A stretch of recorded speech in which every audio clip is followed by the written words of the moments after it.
bringing depression to the whole planet to getting touched in the bathroom. These are the 3 most disturbing episodes from Rick and Morty, starting with the time Morty delivered depression to the whole planet. Who's ready for Rick's famous spaghetti? The Smiths are happily twirling their Thursday night pasta, totally clueless that their dinner's got a backstory darker than a Gotham alleyway.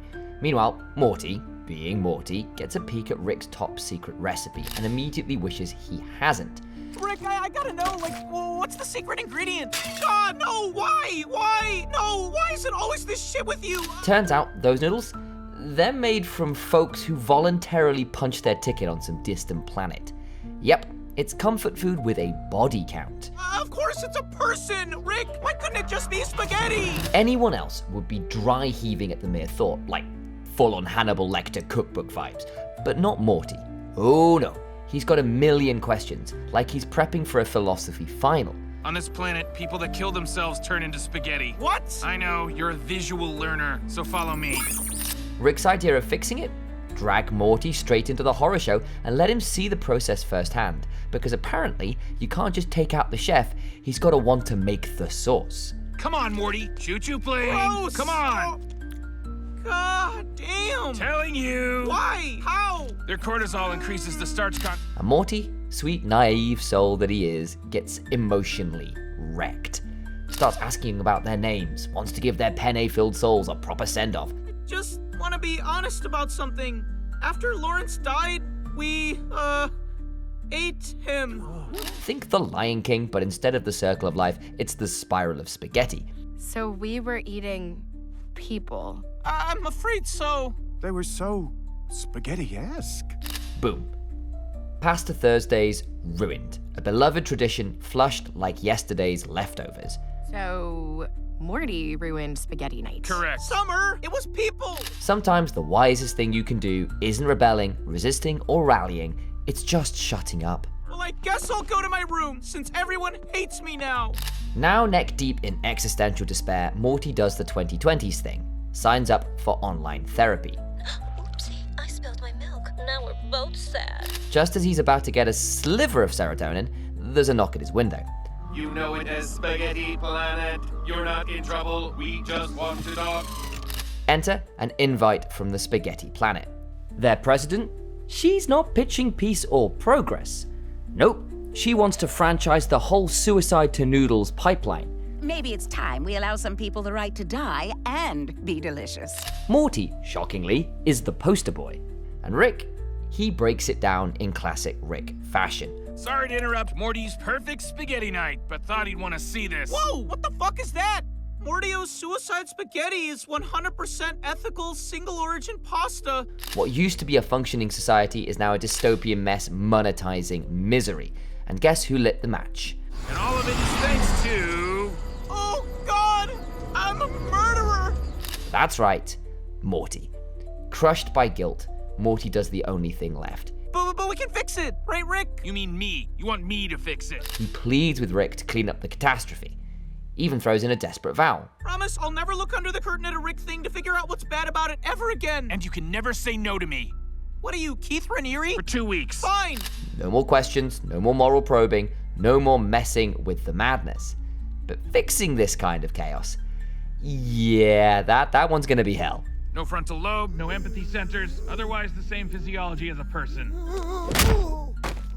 Rick, in one of his more twisted teaching moods, decides it's time for a little experiment. See how many ethical solutions Morty can conjure up to dodge the whole people into pasta situation. Spoiler alert, ethics and efficiency don't exactly mix like marinara and mozzarella. We just need to figure out something else besides people to put in the cans, right? But people are the spaghetti. That's the whole thing. Morty, still clinging to whatever moral compass he has left, throws out an idea. Rick, you're always doing clones, right? What are you suggesting here? A sped-up lifespan and indoctrination program? Limiting their exposure to the world and convincing them that becoming spaghetti is their destiny? Yeah, about that. Didn't exactly pan out. Turns out when you raise an entire civilization to worship carbs and martyrdom, it gets weird fast. But Morty's not tapping out. He doubles down. Maybe we make them less people? How much of a people do they have to be become spaghetti? Ooh, gray areas. My specialty. Rick's eyes light up. like he just got a BOGO deal on interdimensional tequila. Kept the brainstem, internal motor functions, but essentially just a headless, boneless torso. And we have a winner. Headless, boneless torsos, functional freakish, and totally FDA unapproved. There's just, one tiny issue. Maybe give them a claw-like hand so they can, stab themselves to death? Free will is the last sad requirement standing between Rick and his morally sanitized pasta factory.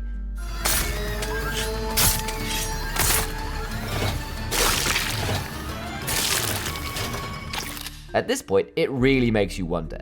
When corporations are chasing profit, is anything sacred? People, clones, pseudo-people, meatbags with a dream, it's all just potential product.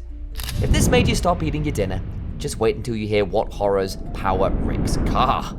I can't believe we found a version of Earth with a ball fondler's movie franchise. Rick decides to treat the kids to some good old-fashioned bonding time. First stop, a movie. Next on the list, the best ice cream in the multiverse. They pile into the spaceship car hybrid death trap, but it won't start. Classic. Turns out the battery's dead. But since this is Rick, that doesn't mean a trip to AutoZone, it means literally entering the battery itself. Looks like something's wrong with the microverse battery. We're gonna have to go inside. Go inside what? The battery, Morty. Because of course it's a self-contained universe. And of course they're going in. Wait! You can't leave me here! You'll be fine. Ship, keep Summer safe. Keep Summer safe. But you can't just leave Summer chilling solo in a bizarre alien world. So Rick gives his car a command that sounds pretty chill on paper. Keep Summer safe. Should be fine, right? What, you think you're better than me? Nobody's better than me!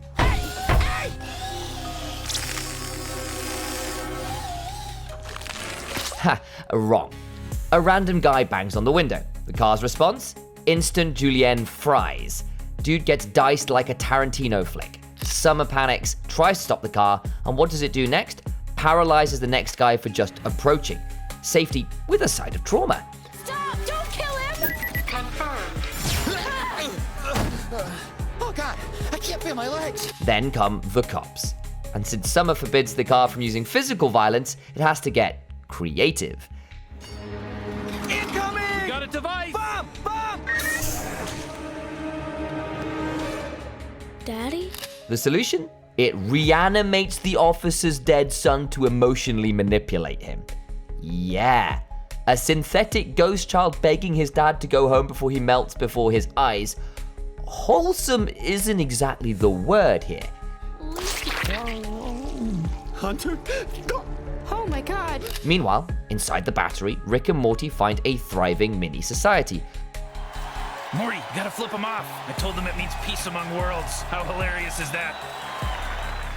Because why waste a universe when you can force it to power your car? You have a whole planet sitting around making your power for you? That's slavery! It's society. Rick basically invented existential slavery. Efficient. But plot twist, the locals got smart. One of them, Zeep, figures out the same trick Rick used. He's building a mini-universe to power his own world. It's a pyramid scheme of energy slavery, and everyone's trying to be Elon Musk. What they don't know is that 80% of every crank's energy output gets channeled out of the miniverse to be used by us. Zeep, rocking his Rick-sized ego, shows off his invention like it's the iPhone of infinite energy. Rick pretends to play nice and asks to visit Zeep's universe. Turns out Zeep's mini-cosmos is already cooking up its own sub-universe. Welcome to the inception of oppression. But what they won't know is... You'll be taking most of their energy. Yeah, I get it. And when Zeep realizes what Rick did to his people, it all clicks. So he made a universe, and that guy is from that universe, and that guy made a universe, and that's the universe where I was born? Kyle, the one tragic genius in Zeep's universe, figures out he's just another cog in a cosmic scam. You gotta hang on tight, because she bucks pretty hard. Oh boy, what? Oh my god, no! Nopes out of life in a dramatic mountain crash exit. Rip Kyle, the one man too pure for this nonsense. With their exit route obliterated, Rick and Zeep are now trapped. So naturally, they do what any brilliant minds would do. What's he doing? What's he crafting? I can craft stuff too, pal! Just like I crafted your reality! You crafty son of a... Ow! Sabotage each other endlessly instead of solving the problem.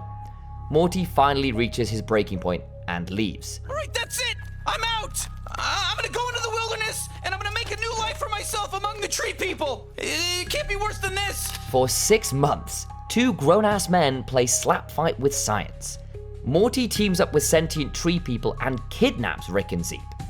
You have to get us the out of here. Morty's playing hardball now, demanding teamwork like a deranged group project leader. And you're working together to get us back home. No, can't do, Morty. I just can't. I just don't see how I can. Donoga! You're smart. You'll figure it out. Turns out when forced to cooperate, 2 egomaniacal super geniuses can actually solve problems fast. Who knew? I'm an alcoholic. Opium addict. All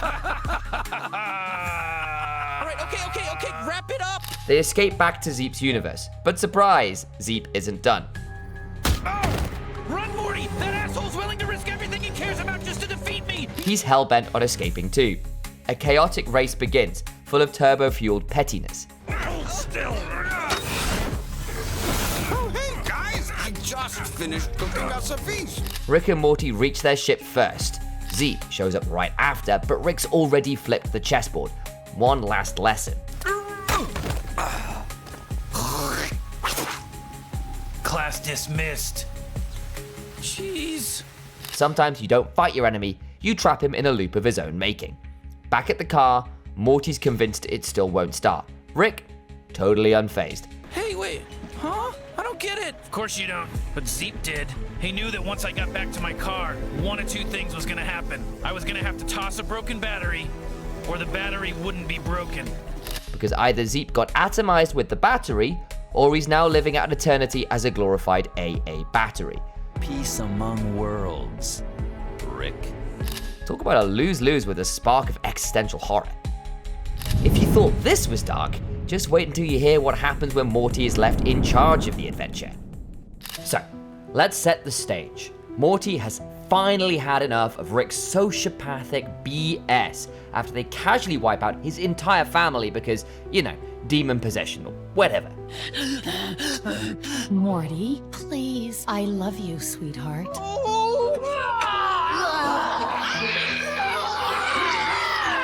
Just your standard quality time with Grandpa moment. Right up there with playing catch, fishing trips, and violently erasing your loved ones from existence.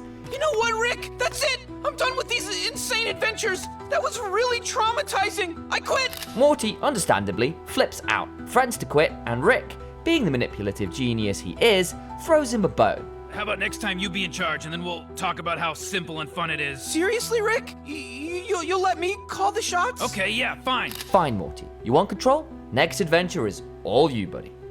And that, my friends, is how Morty signed his own death warrant. If your adventure sucks and we bail halfway through it, you lose the right to bitch about all future adventures. Plus, you have to do my laundry for a month. Okay. Before we even get started, Morty pulls the most textbook manipulation move in history. All right, Morty, let's put a pin in this. I gotta help your pathetic family. Oh, that sounds like something a chicken would say. Buck, buck, buck, buck, buck, buck. Morty, you done did it this time. It's on. Rick is about to help the family with their problems, but Morty calls him a chicken, because that always works.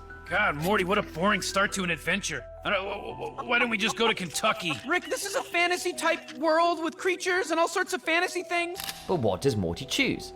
A classic fantasy quest. Rick is actually kinda into it, which is our first red flag. You know things are bad when Rick is enthusiastic about something. This village is terribly poor, yet the giant that lives in the clouds above has untold treasures. The plan? Go to the floating city of giant rich people, steal treasure, and give it to the peasants. What could possibly go wrong? I smell the blood of... Holy crap! Almost immediately, things go straight to hell. The first giant they meet slips and dies, which is already peak Rick and Morty energy. Oh, Jesus, Dale! You sons of bitches! Oh, man! His wife catches Rick and Morty standing over the body and immediately accuses them of murder, because apparently giants aren't big on forensic science. Now, you'd think that would be the worst part, being framed for killing a 50-foot man, but no, this is just the appetizer. They get arrested, dragged to court, and surprise, surprise, giants hate tiny people. Oh, great adventure, buddy. Rick and Morty go to giant prison. You know, if somebody drops the soap, it's gonna land on our heads and crush our spines, Morty. You know, it'll be really easy to rape us after that. Rick, of course, is loving every second of it. By some miracle, they get a defense attorney who actually gets them off the hook. These little men were never read their giant rights and are therefore free fi to fo home. What the hell is he talking about? They're free to go is what I meant. They're free to go. Morty's already dodged a major L, but he doesn't take the win. You ready to head home? Oh, yeah, you'd like that, wouldn't you, Rick? Well, you know what? We're not bailing out just yet. You know, we're gonna go find some treasure or something, and we're gonna bring it to those villagers. Morty, cut your losses. Nope. He insists on pushing forwards with his adventure because of course he does. Enter the tavern on the courthouse stairs. Oh, wow, Rick! Now this is more like it! Look, there's little staircase-shaped people in here! Morty asks around, meets Slippery Stair, and learns he can pay 25 schmeckles for a ride down. I'll take you down there for 25 schmeckles! 25 schmeckles? I don't know how much, I don't know what that is. Is that a lot? Is it a little? That's exactly how much I spend on my big fake boobies. Seems simple, right? Wrong. Morty steps into the bathroom where he meets King Jellybean. My grandpa and I are on an adventure. Nice. Is it a fun adventure? I hope so.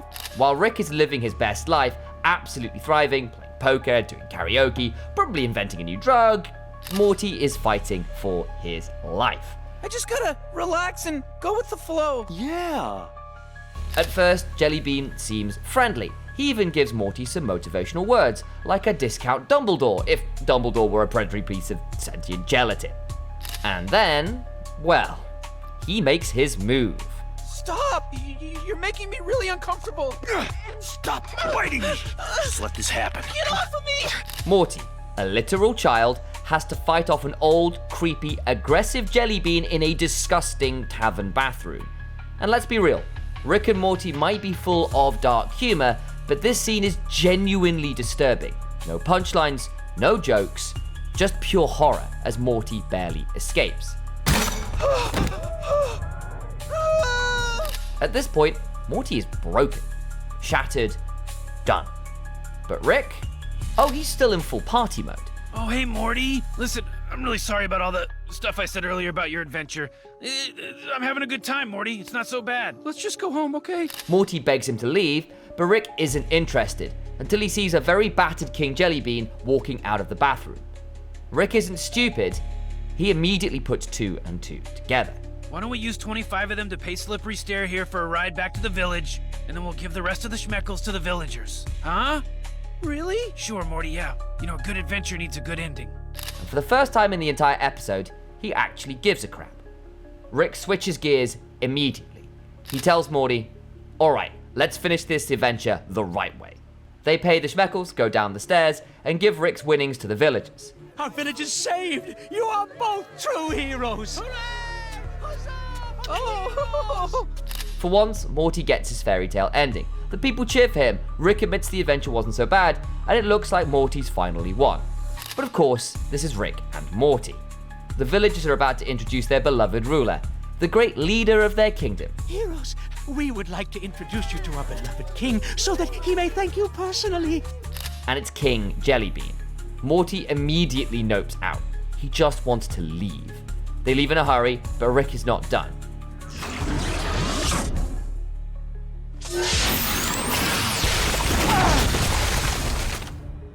He portals back and shoots the bean in the jelly. This was one of the worst moments for Morty. You want to see times when Rick was a hero in Rick and Morty? Check out this video.